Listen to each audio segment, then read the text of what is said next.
evening, Dr. Jayaprakash.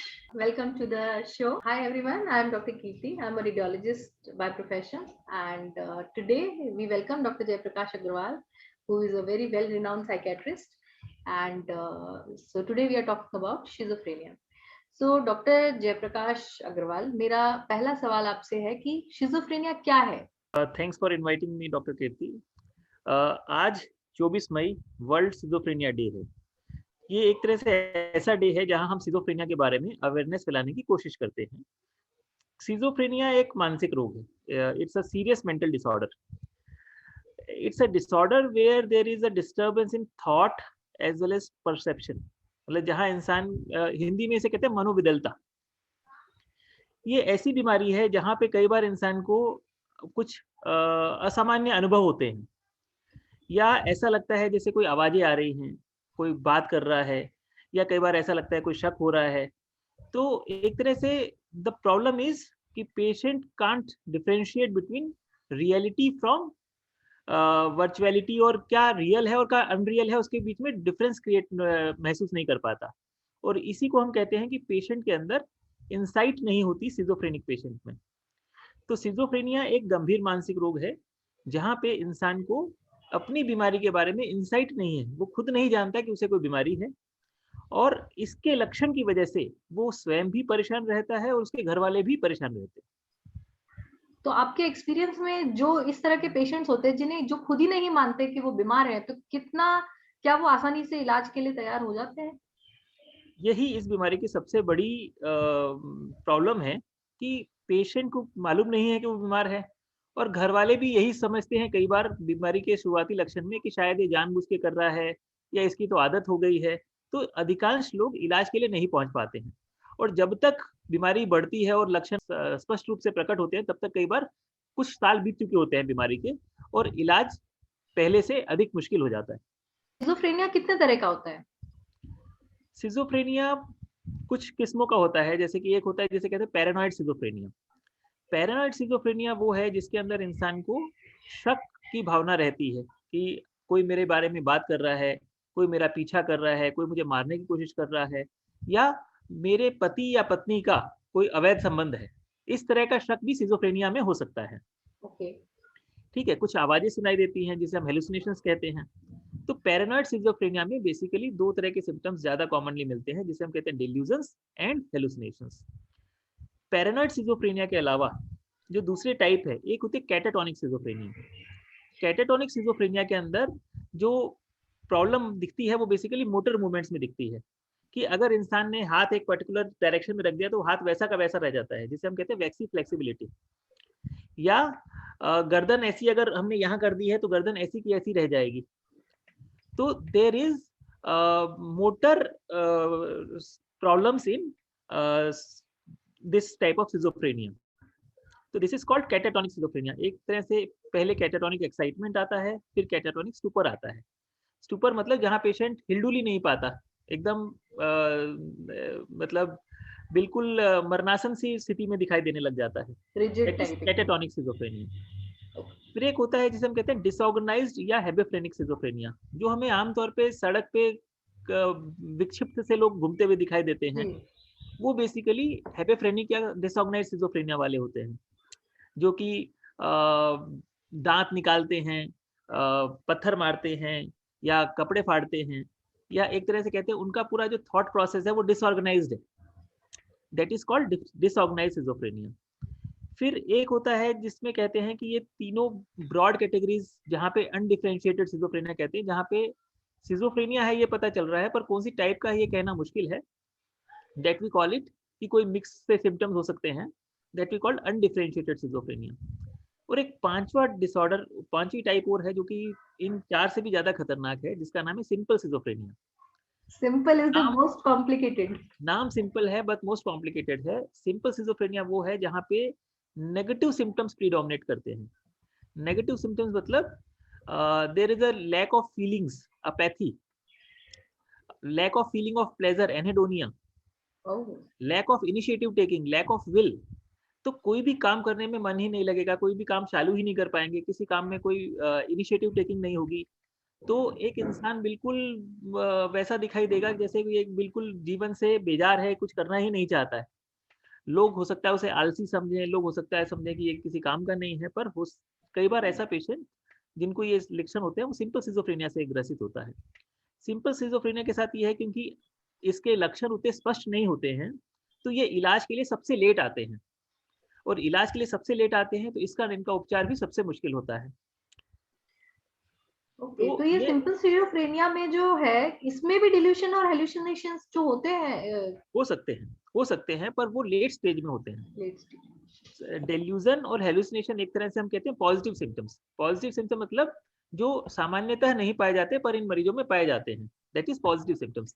Negative symptoms मतलब जो आम लोगों में जीवन की भावना, प्लेजर सीकिंग, ये सब होता है और इन पेशेंट्स में नहीं होता है, that is called negative symptoms.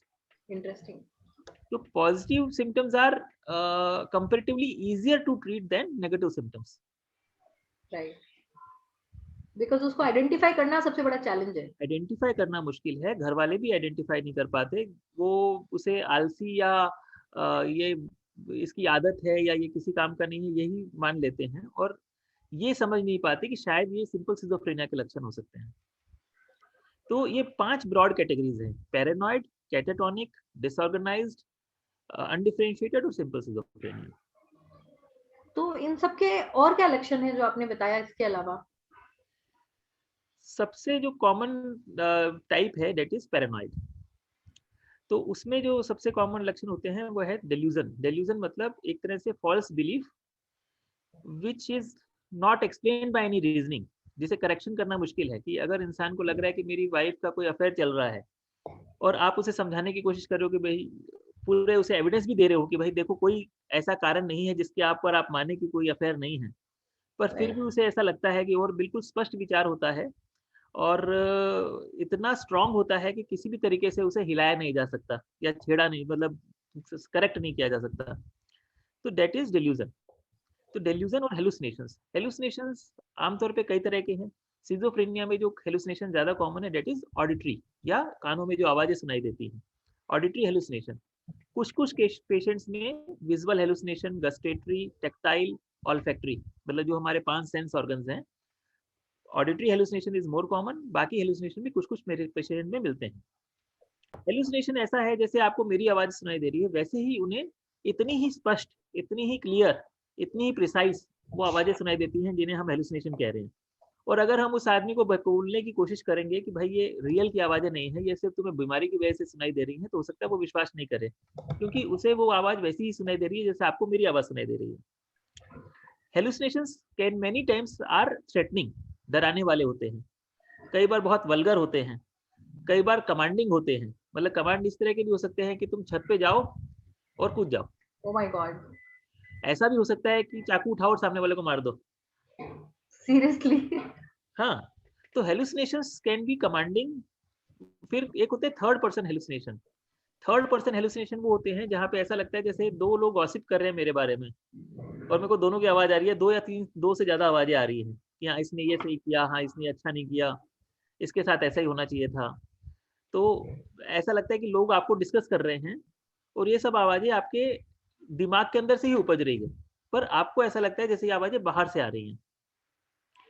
तो हेलुसिनेशंस और डिल्यूजन्स इस तरह के सिम्टम्स हो सकते हैं। पर सिजोफ्रेनिया में दूसरे लक्षण जो है कि नींद कम हो सकती है ऐसे पेशेंट्स की।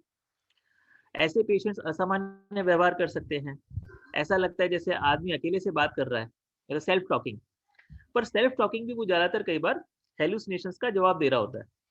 ओके, लोग उसे आवाज सुनाई दे रही है जो आवाज दूसरों को नहीं सुनाई दे रही, नहीं समझ तो रहे। सेल्फ टॉकिंग में वो खुद से बातें कर रहा होता है। फिर जैसा मैंने बताया डिसऑर्गेनाइज के सिम्टम हो सकते हैं कि इंसान विक्षिप्तों जैसा व्यवहार करे, बहुत जल्दी एग्रेसिव हो जाए, एजिटेट हो जाए, मारने भागे किसी को, या एक तरह से poor self care. Poor self care मतलब टाइम से नहाए नहीं। ऐसे ऐसे सिजोफ्रेनिक पेशेंट्स होते हैं जो 6-6 महीने तक नहीं नहाते। कभी आप उनके पेशेंट्स? हाँ, कभी आप उनके बाल देखोगे तो जैसे वो साधु महात्मा दिखाई देते हैं ना, कई जो सालों से जिन्होंने कंघी नहीं फेरी, वो बालों के अंदर मैटेड हेयर्स जुओं के साथ में। तो ऐसे पेशेंट्स होते हैं जिनको फिर हमें कई बार पूरा एक तरह से सर टकला बनाना पड़ता है कि भाई इनके इतने नहीं तो बालों में इन्फेक्शन हो चुके होंगे। तो it's like poor self care, नाखून साफ नहीं है, खुद की सफाई का ध्यान नहीं है, कोई अगर सफाई को बोले तो उसके ऊपर गुस्सा करना। इसके अलावा जैसे कैटाटोनिक सिम्पटम्स में जो साइन आते हैं कि कैटाटोनिक स्टुपर, स्टुपर इज लाइक अकाइनेटिक म्यूटिज्म, कि इंसान बेहोश सा पड़ा है, जाग रहा है पर रिस्पॉन्ड नहीं कर रहा है चीजों को, हाथ हिल रहा है पर वो एक तरह से मैकेनिकल टाइप का हो गया है कि हाथ आपने यहाँ से यहाँ तक कर दिया, यहाँ से यहाँ कर दिया, वो खुद से कोई एफर्ट नहीं कर रहा। तो इस टाइप के सिम्टम्स हो सकते हैं।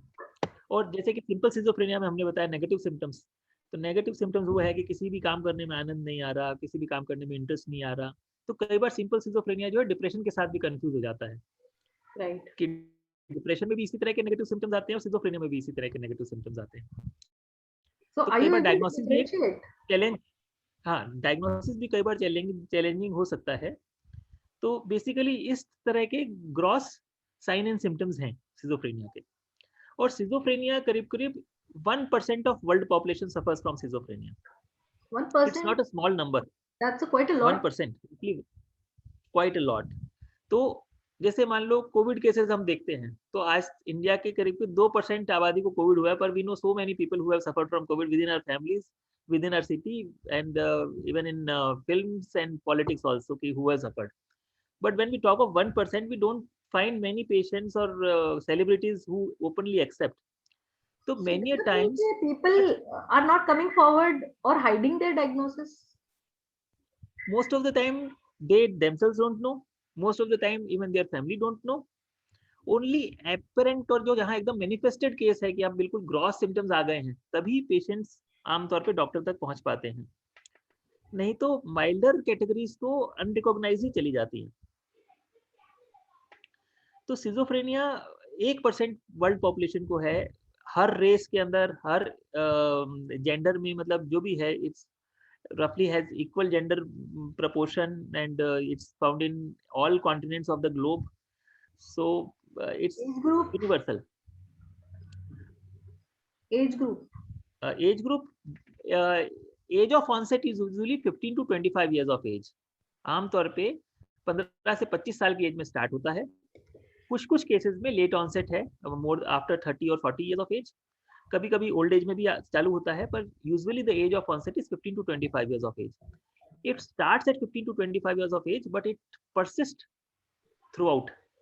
So usually it's a chronic illness. Very few patients have short course. कई पेशेंट ऐसे हैं जो सिजोफ्रेनिया के सिम्टम्स के साथ आए, आपने ट्रीटमेंट दिया, 6 महीने, साल, 2 साल ट्रीटमेंट दिया और उन्हें वापस कभी ट्रीटमेंट की जरूरत नहीं पड़ी, इतने ठीक हो गए। पर ऐसा प्रोपोर्शन बहुत ज्यादा नहीं है। तो usually it's a chronic illness, और it affects the life of all family members. It just doesn't affect the life of the patient only, क्योंकि अगर आपके घर में एक नॉन प्रोडक्टिव आदमी है तो वो सबकी लाइफ को अफेक्ट करता है। Right. And the patient usually is victim of abuse, violence, Yeah. and bad behavior from family members as well as relatives as well as neighbors. So rather than an aggressor, usually schizophrenic patient is a victim of all these things. ओ, मतलब अनडायग्नोज्ड का जो सबसे ज्यादा नुकसान होता है वो भी उसी पेशेंट को होता है। Yeah. क्या इसका इलाज पूरी तरह से संभव है? The prognosis is like there are cases which gets treated 100% with very few residual symptoms. So most of the time if patient comes timely, अगर patient time से इलाज के लिए आ जाए तो सिजोफ्रेनिया का इलाज संभव है। और 90% पेशेंट्स का प्रोग्नोसिस अच्छा होता है, कि ज़्यादातर पेशेंट विद मेडिसिन ठीक रहते हैं। कई बार ऐसा होता है कि पेशेंट के रिलेटिव्स को लगा कि मेडिसिन से ठीक हो गया, उन्होंने बंद कर दिया और वो वापस रिलैप्स कर गया। That can happen, but with medicine 90% of the patients stay in रेमिशन। But 10% patients कुछ ऐसे होते हैं जहां मेडिसिन के बाद भी कुछ हद तक आराम मिल पाता है और पूरा आराम नहीं मिल पाता। और वो ऐसे पेशेंट हो सकते हैं जहाँ पे हमें इंस्टीट्यूशनलाइजेशन या हॉस्पिटलाइजेशन की जरूरत पड़े, जिनके लिए हमने एक तरह से साइकेट्रिक हॉस्पिटल्स या साइकेट्रिक नर्सिंग होम्स या एक तरह से जिन्हें हम मेंटल हॉस्पिटल कह सकते हैं वो खुल रखे हैं। तो कुछ पेशेंट ऐसे हो सकते हैं जो क्रॉनिक हो और जो इलाज के बाद भी बहुत लिमिटेड ठीक हो पा रहे हैं, उनके लिए हो सकता है हमें इंस्टीट्यूशनलाइजेशन की भी जरूरत पड़े। But the concept prevalent in today's time is community based treatment.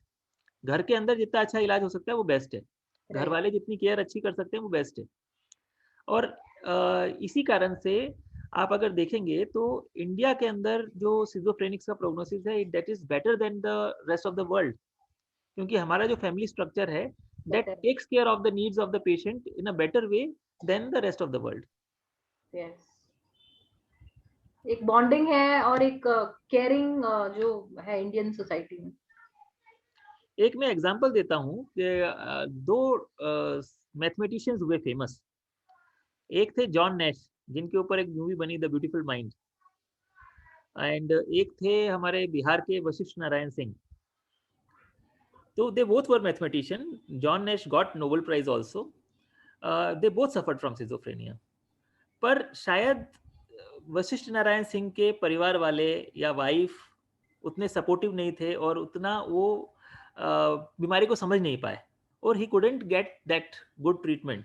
He went to US, came back, and he had to spend most of his life, बाद की जो उनकी लाइफ निकली बहुत ऐसी अननोन सी निकली कि कोई शायद समझ नहीं पाया कि क्या उपचार करें। और इंडिया के अंदर प्रॉब्लम ये है कि शायद हमारा मेंटल हेल्थ इंफ्रास्ट्रक्चर उतना स्ट्रांग नहीं है, राइट। तो शायद उतना बेहतर उपचार नहीं मिल पाया।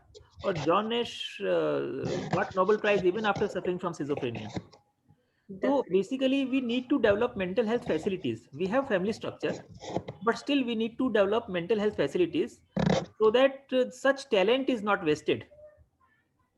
राइट। मतलब he got Padma Shri, Vasishtha Nayak Singh got Padma Shri posthumous. After death, government gave him Padma Shri and he Oh was my given God, state funeral, and the talent was not recognized when he was alive. that's unfortunate, really. तो इन ये जो patients हैं schizophrenia के, इनके rehabilitation या पुनर्वास के लिए क्या करना चाहिए? देखिए 90% पेशेंट्स तो ट्रीटमेंट के साथ में अपनी रूटीन लाइफ जी सकते हैं, जॉब कर सकते हैं, अपना बिजनेस कर सकते हैं, जो वो कर रहे हैं कर सकते हैं। The problem arises with rest of the 10% where there is some deficit, where deficit remains even after treatment. तो कई टेक्निक्स हैं, कई ट्रेनिंग्स हैं जो एक तरह से मेंटल हॉस्पिटल्स या साइकेट्रिक हॉस्पिटल्स में दी जा रही है। One is social skills training, because they have poor social skills training दी जाती है। Then there is assertiveness training, community based what we call token economy training. कई सारी अलग अलग टाइप की ट्रेनिंग्स दी जाती है ताकि वो अपने आप को बेहतर कर पाएं। Then there are vocational trainings also. Vocational training मतलब मान लीजिए कोई इंटेलेक्चुअल जॉब वाला आदमी था जिसको सिजोफ्रेनिया होगा और उसकी अब इंटेलेक्चुअल पावर्स अब थोड़ी सी कम हुई हैं, तो अगर वो काम नहीं कर पा रहा है जो हाई एक तरह से इंटेलेक्ट मांगता है, तो we can shift him to a work where he can survive or earn livelihood without involving too much mental ability. ठीक है, तो कई सारे जैसे वोकेशनल ट्रेनिंग में जो होता है ना हैंडीक्राफ्ट्स टाइप की ट्रेनिंग दी जाती है कि ये सामान बनाना सिखा सकते हैं, दरिया, रजाई, चटाई, कई सारी चीज़ें बनाई जा सकती हैं। फिर कुछ एक तरह से वोकेशनल ट्रेनिंग की हम उन्हें इतना काबिल बना पाएँ कि वो बाहर की सोसाइटी में जाके अपना जीवन यापन कर सकें, लाइवलीहुड अर्न कर सकें। That is done during rehabilitation. तो ऐसा कहाँ होता है? ऐसे ट्रेनिंग्स कहाँ पे अवेलेबल नहीं, है? जैसे दिल्ली के अंदर institute of human behaviour and allied sciences है, वहाँ पे है, इंस्टीट्यूशन है पूरा।